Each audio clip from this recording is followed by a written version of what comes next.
how to begin working with your ancestors.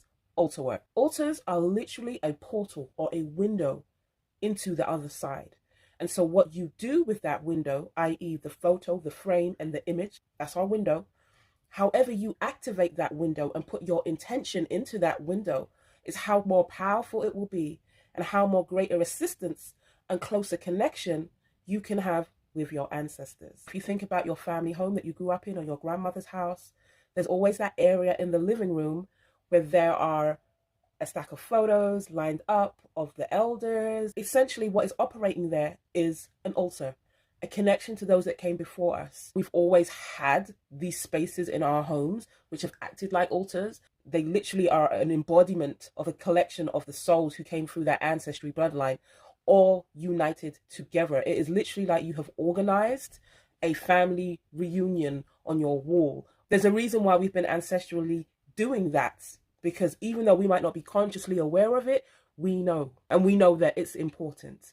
So it's important for us and the next generation to make sure we continue those traditions and carry them on.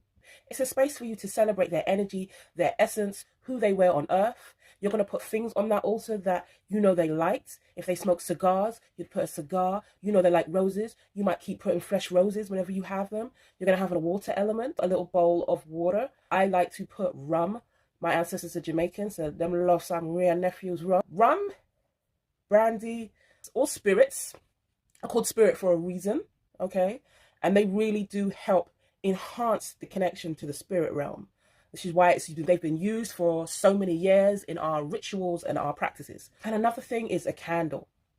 The candle is the most important part, okay? So you're going to light your candle, and it's literally like you are illuminating their soul when you light that candle. You are connecting, you are celebrating, you are speaking to the soul who came through that body in that incarnation, in that lifetime. If you have your own home and you have communal rooms, I would say your ancestor altar should be in the communal room. Your ancestors don't really want to be hanging around when you're doing your nighttime activities and business, you know what I'm saying? However, they do understand if that's the only space you have, then make it work. If you have children, so you have someone who you're leaving a legacy to, it is really important to do this work and to let them know how to do this work and to let them grow up in an environment where they are always in connection with their ancestors, because you know your children can see those ancestors from the moment they get here. They're very aware. They see them.